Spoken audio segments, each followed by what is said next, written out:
Imagine having a large car hanging between your legs or your tail as you're swimming around. We're just running through the safety brief and then we can get stuck into it. We don't know whether it's going to be safe to drive again until we've got it fixed. I know that we are technically homeless, Bryce. You push it out and you make some moaning and groaning noises while you do it.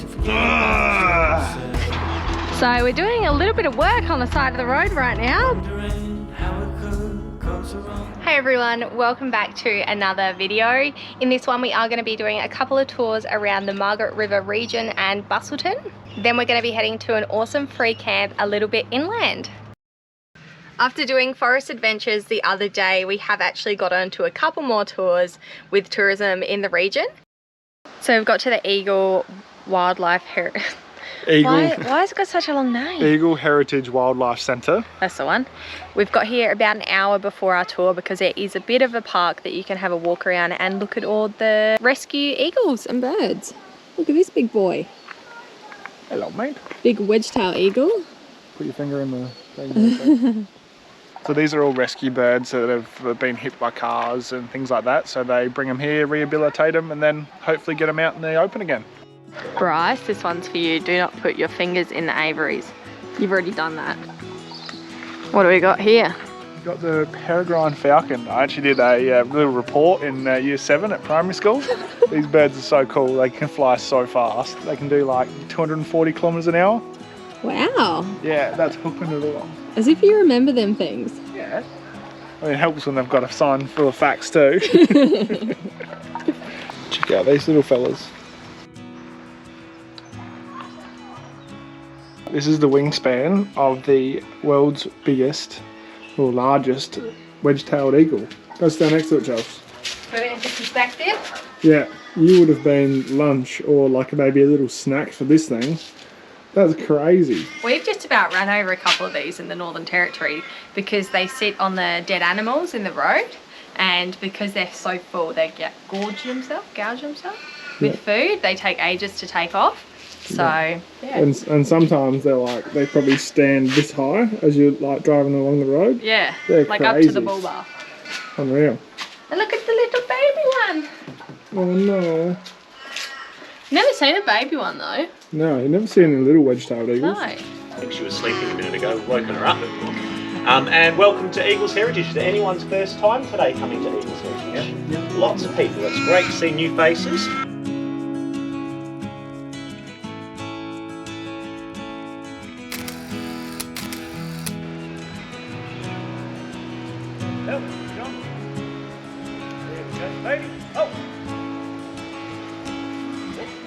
Well, the Eagle Heritage Wildlife Centre ended up being really good.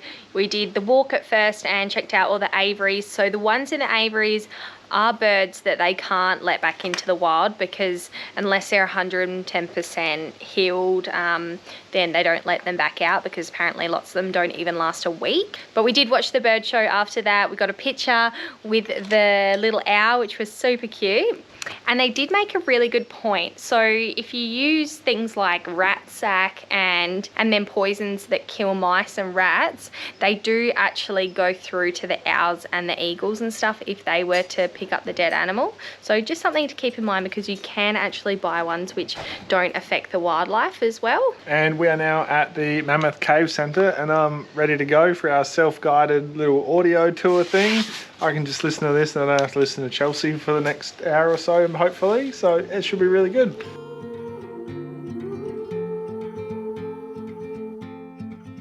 Have you got your head thing on? Yeah. We're just running through the safety brief and then we can get stuck into it. We've done our fair share of cave tours in the past, so it'll be interesting to see if this is a lot better or what. I think this one's quite a big cave, so use error. I'm not doing this very well.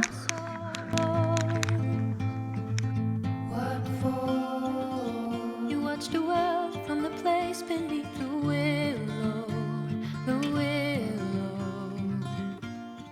It's probably not the prettiest cave we've seen, but it is like so big. I guess that's why they call it Mammoth Cave.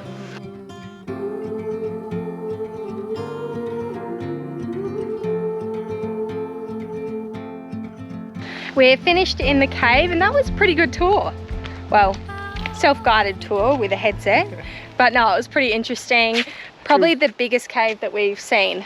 Yeah, it was really cool to walk through, and it's like just so big, the size of it. And then it's actually underneath us at the moment, and you got cars driving over the top and you wouldn't even know. It's a main road over the top of the cave. So weird.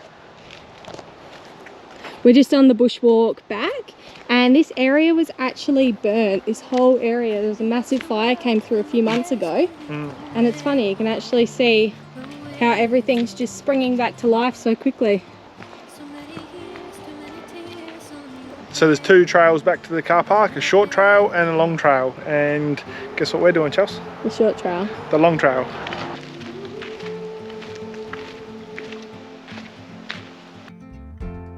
We are just waiting for our tour at the Cape Naturalist Lighthouse tour.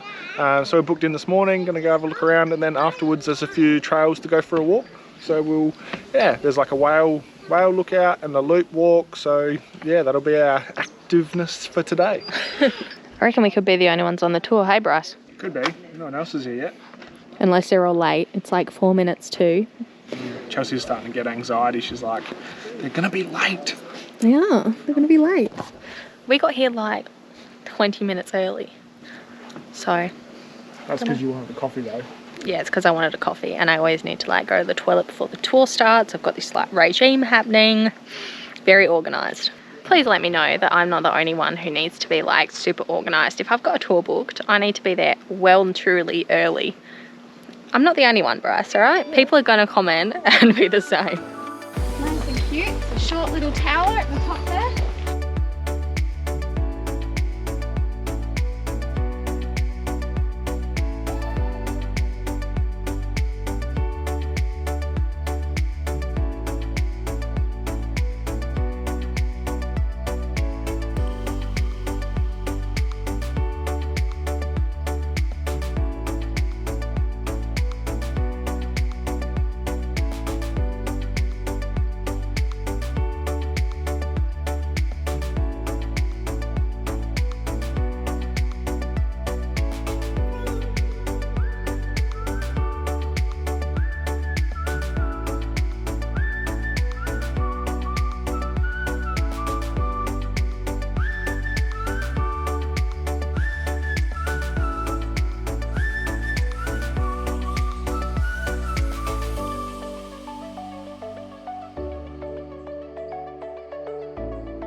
All finished on our lighthouse tour.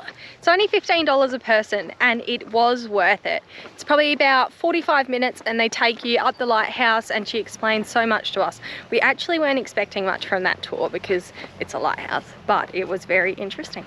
Just thought I'd add, we had a really good tour guide. Her name was Kira, and she was very informative. So Kira, if you're watching, you did a great job, all right? Nice work, keep it up. Now we're going to go do the walk to the whale lookout.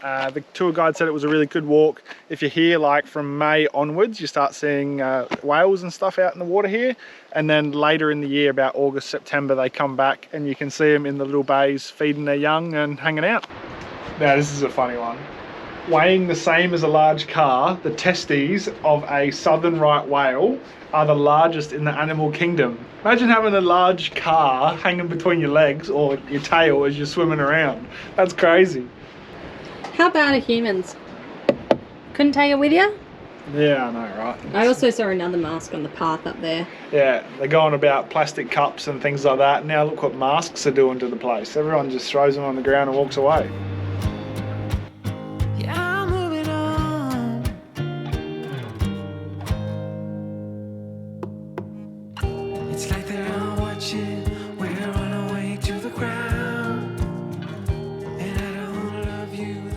After 10 days at Bustleton Farm, we are finally on the move again.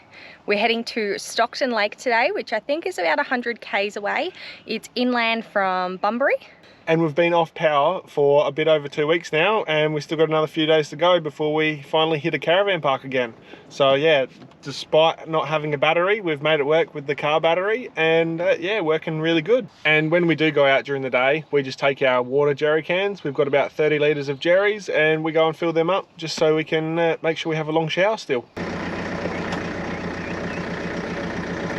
We've found heaps of places around this region are locking their dump points. I don't know what the logic is behind it, but it's like we're trying to do the right thing and dump our toilet in an actual dump point. Why do you make it so hard? And you know what? It's a public holiday, so we can't even call up the information centre or the council or anything. I think it's just a way of the council stopping people from putting things down there that they shouldn't be, like wipes and white mice and some things that shouldn't be going down dump points. And people shouldn't be putting them in their toilets anyway. Like, wrap them up, put them in a bin, and we don't even put toilet paper in our cassette because it just chokes everything up and clogs it up. So we just have a little bin that we put all our paper in, and it saves filling up the cassette with paper. And yeah, it makes it easier to dump out and keeps it cleaner. You can use this facility 24 hours a day, 7 days a week. Oh, okay. So we can always try call that number and see if we can get the code, but I don't like our chances because it's Anzac Day. We ended up doing a little bit of research on Wikicamps and found that somebody in the comments had put the code for the dump point in there. So we managed to fill up our tanks with water and dump the toilet. We're hoping that Stockton Lake isn't too busy because school holidays has ended today, so it's Anzac Day, public holiday. Hopefully people are going home and hopefully we'll get a sight. I think this place is quite popular with the locals. The lake is meant to be a beautiful colour blue. There is meant to be a little bit of rain over the next few days, so we're hoping if we go inland we can try and avoid some of it, but we're going to find out anyway.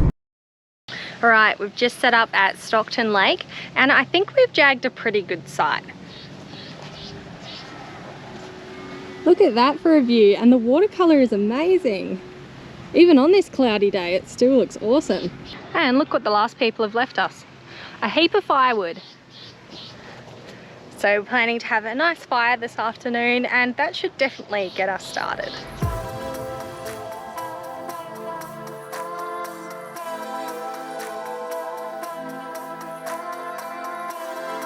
Voila!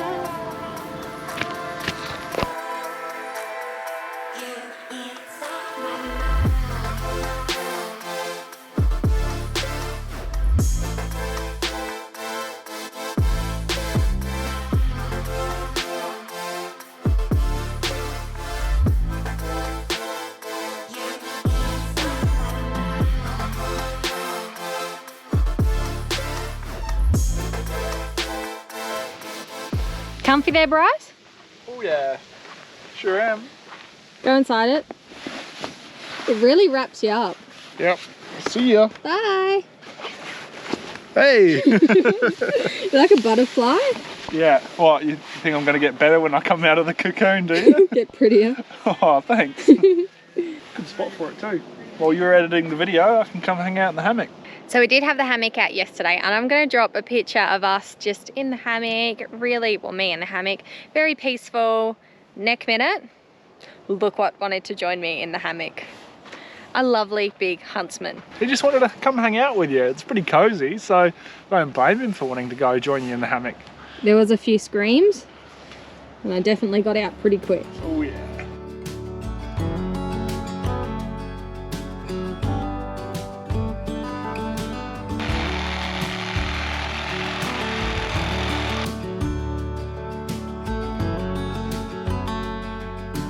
So we might be reconsidering tonight's camp. This is the third train that's come through in the last hour. So it's be an interesting free camp, I reckon. There's grass, it's near town, and it's only for the night. I should probably tell you where we are. We're in Pinjarra. It's a 24-hour free camp, short walk to Coles and a few other bits. And yeah, it's actually not a bad little spot, besides the train. We are leaving Pinjarra this morning and heading to Perth, heading to the Big Smoke. And I'll just let you know, I slept like a baby. And how did you sleep, Chels? Well, I heard, I think, maybe 5 or 6 trains come through overnight. So Yeah. that was fun. I heard one about 6 o'clock and that was actually a good wake-up call for me. And I didn't know until last night that they actually have to toot their horn every time they come through. There must be a crossing up there, and so Yeah. every time they come through, they've got to toot the horn, and yeah, so woke Great. Chelsea up every time.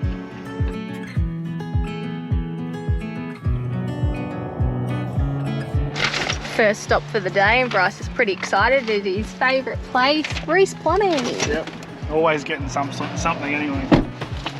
Always getting some bits and pieces. Did you pick up like another 12 shirts or anything? Hat? No, I was going to do that over the next week or so while we're here. Actually, I think I might be good. I don't think I need too much more. Pens, textures. Oh, I might make some pens, yeah. Yeah, some pens might be good actually. So we're doing a little bit of work on the side of the road right now because the canopy has shifted. We just stopped here to get some Subway for lunch, and yeah, it's moved across. We did hit a curb earlier, like nothing major though. Oh no. Well, that sucks, doesn't it? Well, we'll be able to figure it out. Before we head back to the van, we are popping into Bunnings, which was right across the road, which works out really good, and we're just getting a ton of stuff, because once we go back to the van and we pull everything out of the canopy and see what the damage is, we don't know whether it's going to be safe to drive again until we've got it fixed. So we're going to buy a heap of stuff, and if we have to credit it back, well, we'll have to come back and do that.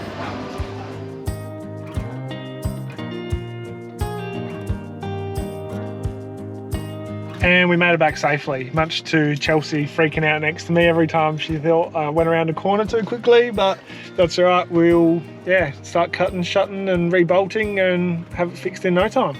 How much do we spend at Bunnings? Like 240 bucks. Let's just hope what we don't use we can credit back. Yeah, I'm gonna have to try not to use everything that I bought so we can go take it back. I know that we are technically homeless, Bryce, but you don't have to make it look like we are, right? Oh, I'm gonna make this thing look like a pigsty. We managed to shuffle the canopy back over just by taking some things out and then pushing it over, and we're pretty sure we've got it in the right position now. So it's sitting in a little bit nicer. Not sure how much I showed of this earlier, but this is what happened. This is broken. Bryce has chopped it away now. So we bought a few of these plates at Bunnings, and we're going to try and use these to stabilize everything, just to bring it all together. Probably not the most technical person talking, but Bryce is a bit busy at the moment. But anyway, we're going to use that plate in there, and I think he's going to put another one underneath as well. And hopefully that'll work.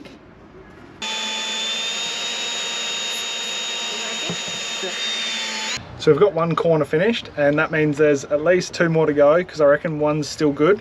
And have a look at this. Got a nice big plate here, and then just for an extra bit of security, just bolted straight through the frame. And then underneath, just got a nice little backing plate, and tucked away in there is the other bolt. When I looked in the fridge this afternoon, we had hardly anything, and because we were busy doing the car this afternoon, I've made some sushi up. So I pre-cooked some rice and popped it in the fridge, and then cooked some chicken and chopped up some avocado. So on the chicken, I've seasoned it with these new seasonings that we've got a hold of. So Korean barbecue. We're putting Korean seasoning on Japanese sushi. Yeah. Can't go wrong, can it? Yeah, it's a little bit strange, but I think it should taste good. And the moment of truth. So we got this thing, it's called a sushi cannon. Thanks Beck and Greg for giving us this for, was it Christmas? Yeah, Christmas. Yeah, this thing's awesome. You can whack out some sushi rolls in like no time. All you do is just snap it closed, and then you push it out and you make some moaning and groaning noises while you do it. Because it does look like a big turd. And look at that, ready to roll. We'll show you how we pack it as well, because we did already film we this forgot to film the packing of it because we were just too excited to get stuck into it. First job is to pack it with rice, and don't put too much in, because when you go to clip it together it spoofs out everywhere and you got too much rice in your roll, and this way you can load it up with filling rather than rice. Load it up with your Korean barbecue seasoned chicken, a little bit of avocado. By a little bit, I mean a lot. How am I doing? Yeah, pretty good. Yeah. And then you fold it in half, snap it closed. You should do like a cooking segment every week. Cooking with Bryce. Yeah. What are you doing to it now? just packing it in the end, so it makes it look nice and sharp edged when you push it out. When you snap it off. Right, one sec. You gotta load up the sheet. Nice work. Oh, quicker. Oh no. Oh no. No. Nah, it's all good. We'll save that. This doesn't usually happen, right? And roll it up. Bit of water to tie it off. And donezo. Check that out. Perfect. Nice. While Bryce is busy Making a mess. making a mess, doing some sushi rolls, I'll just show you what we got in the mail today. So the seasoning that we're using is from Season Me Good, and they have sent us out a few of their seasonings to try, and they're good rubs for chicken or even vegetables, steak, whatever you want really. I think they're pretty versatile from what we've seen. Chipotle and lime, pepper steak, Bombay bites, pixie dust, don't really know what pixie dust tastes like, but Korean barbecue, which is the one we're using tonight, Texan, and jerk seasoning. We actually do have a discount code for our seasonings if you want to check them out as well. So we'll put everything in the description box below the video.